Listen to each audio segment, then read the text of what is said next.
Vous avez fixé un objectif X. Quel est cet objectif? Oui, cet objectif, c'est d'aider les populations à avoir des réponses donc, aux besoins de santé et aussi de les aider donc, à avoir une couverture, de les accompagner à avoir une couverture vers le droit donc, à la santé. Voilà, c'est ça. Et l'objectif aussi, c'est d'essayer de détecter des maladies souvent qui dorment dans les gens marchent avec. Donc, essayer de les détecter. Si oui, on en trouve, donc on les assiste donc, à les aider donc, à éradiquer donc, ces symptômes ou bien ces pathologies qui sont liées avec eux. Quels sont les services que vous les offrez? Bon, nous les offrons des services, la consultation gratuite parce qu'ici, aujourd'hui, nous avons la consultation complète. Cette consultation cardiologique va vous coûter 100 000 francs à Dakar. Nous avons une consultation aussi en ophtalmologie complète. Et une consultation en médecine générale et aussi en pathologie qui sont voilà, et cette consultation, comme vous l'avez vu,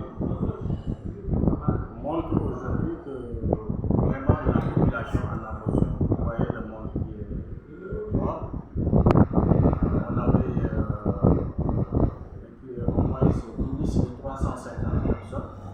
Mais vu aujourd'hui, ce matin, ce qui s'est passé depuis cette heure, on sait qu'on va dépasser au moins 500 ou 600 personnes.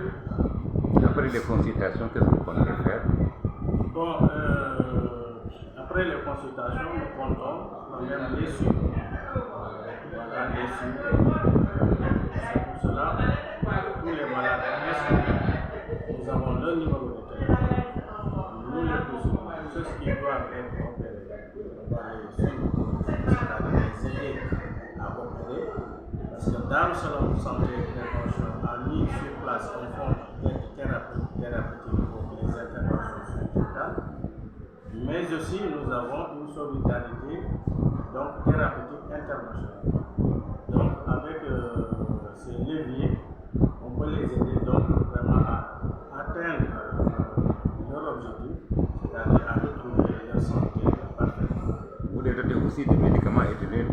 Oui, évidemment, nous les dotons de médicaments, même ceux qui aujourd'hui sont condamnés à avoir des médicaments chaque mois, nous essayons de les ravitailler. Ces médicaments, c'est ça qui rentre dans la solidarité thérapeutique internationale. Voilà. Et en ophtalmo? Pardon? En ophtalmo aussi, voilà, nous les aidons aussi à avoir les collures ou bien tout d'autres médicaments allant donc dans le traitement, et même des verres parce qu'il est prévu à mois de mars. C'est pour ça que nous avons mis, nous sommes un peu accentués sur l'ophtalmologie. Donc en mars, grand ophtalmo on va venir ici pour au moins s'offrir les 2000 verres de lunettes donc à la population de Darmstadt. Voilà, donc c'est pour cela que nous accentuer sur aussi la consultation des ophtalmologues. Vous êtes en phase test, vous comptez organiser toute une journée? Oui, nous comptons organiser d'autres journées. En décembre, il y a une journée fin décembre qu'on compte organiser sur le diabète. Et l'un des plus grands diabètes sera là, suivi donc d'autres consultations. Donc, là, et après décembre, il y a d'autres aussi qui sont programmés. De toute façon, nous faisons de telle sorte que chaque 2 mois, 3 mois, il y aura une grande consultation ici. Voilà, et avec aussi des suivis, voilà, des assistances, des suivis, donc de part et d'autre. selon les résultats à mi-journée, semble que l'ophtalmologie table le pion. Oui, l'ophtalmologie, d'après les informations reçues tout à l'heure, il dit que vraiment c'est tellement nécessaire de le faire parce que vu à 2% de ce qu'il a consulté, donc c'est une nécessité obligatoire ici à Darussalam. Donc c'est une nécessité obligatoire. Et vous voyez, donc cette question donc, est fondamentale ici. Donc c'est pas pour rien. Vu la chaleur alarmante qu'on reçoit ici à Darussalam, donc cette consultation ne fait que bénéficier la population de Darussalam, mais aussi les aider à détecter donc, ce qu'il y a dans les yeux et essayer de contrecarrer donc, ça, de ne pas laisser la maladie s'endormir jusqu'à un jour donc s'attaquer et peut-être affaiblir complètement et bien faire perdre la vue dans cette personne. Donc c'est une maladie récurrente qui est présente. Oui, c'est une maladie récurrente qui est présente. Et ça, moi-même, j'ai constaté ça dans tous les lieux chauds. Il y a ces problèmes De vision. Voilà, de vision. Donc la chaleur, je sais que ça joue, ça quand même joue sur la vision des gens. Et naturellement, donc, ces gens doivent régulièrement être assistés, voilà, afin de pouvoir préserver leur vue, parce que la vue est très importante sur la vie. N'empêche, il y a des cas en cardiologie qui ont été soulevés aussi. Oui, il y a des cas en cardiologie. Tout à l'heure, j'étais dans le bureau du cardiologue, j'ai vu les hypertendus. On voit aussi qu'il y a beaucoup d'hypertendus qui souffrent avec vraiment la tension.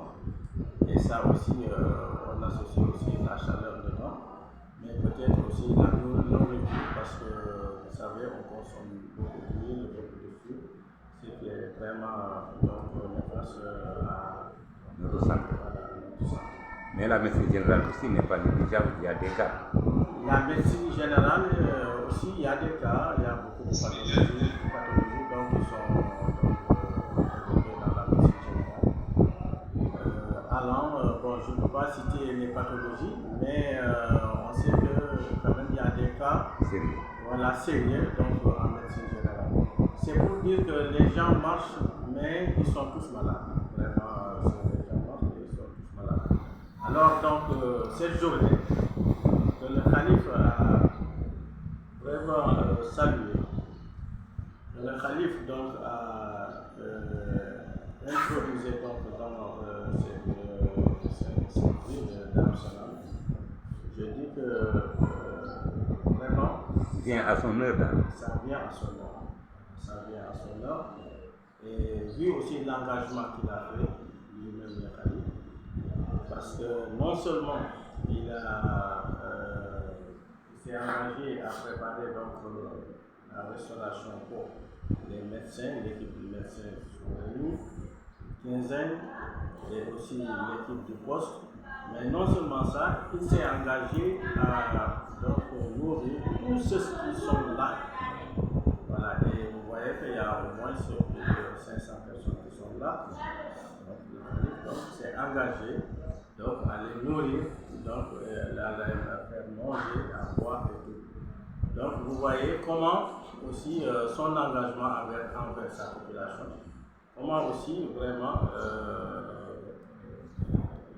son degré d'humanisme envers la population de Darussalam. Donc nous ne pouvons que vraiment saluer vraiment, ses actions, voilà, ses idées et aussi ses gestes, voilà, nobles qu'il a fait donc, pour la population de Darussalam. Et pour ce qui est des autorités administratives? Oui, pour ce qui est des autorités administratives, nous allons commencer d'abord par remercier le ministère de la Santé qui, en un temps record, nous a fait parvenir vraiment le soutien avec un don de médicaments considérable. Et nous allons aussi remercier le préfet qui depuis les premiers jours de Darussalam Santé et Prévention, vraiment ont mis tous leurs efforts et aussi toute leur attention sur ça. Jusqu'à ce jour, sans oublier aussi le maire, Madame Baché, médecin-chef départemental aussi, il n'a pas aussi vraiment manqué à apporter son soutien à cette journée, mais aussi la police, le commissaire de police aussi, qui depuis hier, je vous disais que lui-même nous a appelé pour nous demander combien d'éléments on peut vraiment l'assistance au niveau de la sécurité. Vous envoyez Ousmane Ndour et son équipe? Oui, Ousmane partait parce qu'il est motivé. Il est avec nous dans toutes les actions. J'ai été avec lui même chez Madame Baté. Et malgré tout ça, vraiment, je me dis qu'il a même hier, avant-hier, enlevé son manteau de médecin et se convertir même vraiment en ouvrier. Donc, hier nuit, on était là jusqu'à 3h du matin pour mettre en place le dispositif et le matériel afin que les médecins puissent travailler librement. Et vos partenaires de Secours sans frontières, ils ont été engagés? Absolument, ils ont été engagés parce que comme... Qui ils ont été engagés? Les médecins. Les médecins, voilà, ils ont été très engagés. Les Secours sans frontières. Les Secours sans frontières, oui, ils ont été très engagés. Parce qu'il faut savoir que Secours sans frontières aussi, c'est un fruit de Darussalam. Parce que le président de Secours sans frontières est le ressortissant de Darussalam. Et vu aussi l'historique de ce poste de santé, nous savons très bien que ce sont les ressortissants de Darussalam qui ont mis sur pied donc ce poste de santé. Et quand il a été question de l'élargir, c'est-à-dire l'extension, aussi c'est un natif de Darussalam, donc Elhaji Abdoulaye Dia, c'est lui qui a fait l'extension. Et aujourd'hui, ce sont ces mêmes personnes qui sont revenues sous une autre forme, c'est-à-dire pour apporter l'assistance médicale, l'assistance sanitaire, donc à la population de Darussalam. Voilà. Donc les médecins sont engagés de Secours sans frontières. Pour terminer cette fois-ci, vous avez abordé le domaine de la santé, mais dans le futur, vous avez d'autres projets? Oui, absolument. Dans le futur, on a d'autres projets. Parce que après les avoir aidés quand même à retrouver leur santé normalement, nous devons aider aussi les femmes vraiment à s'en sortir, La pauvreté. sur le plan économique. Voilà, avoir un peu du mieux dans leurs revenus, voilà, dans leur ménage et consorts. Donc ça aussi c'est un autre projet qui est là, voilà, qui va concerner la jeunesse de Darussalam et particulièrement aussi les femmes de Darussalam. Mon remercie.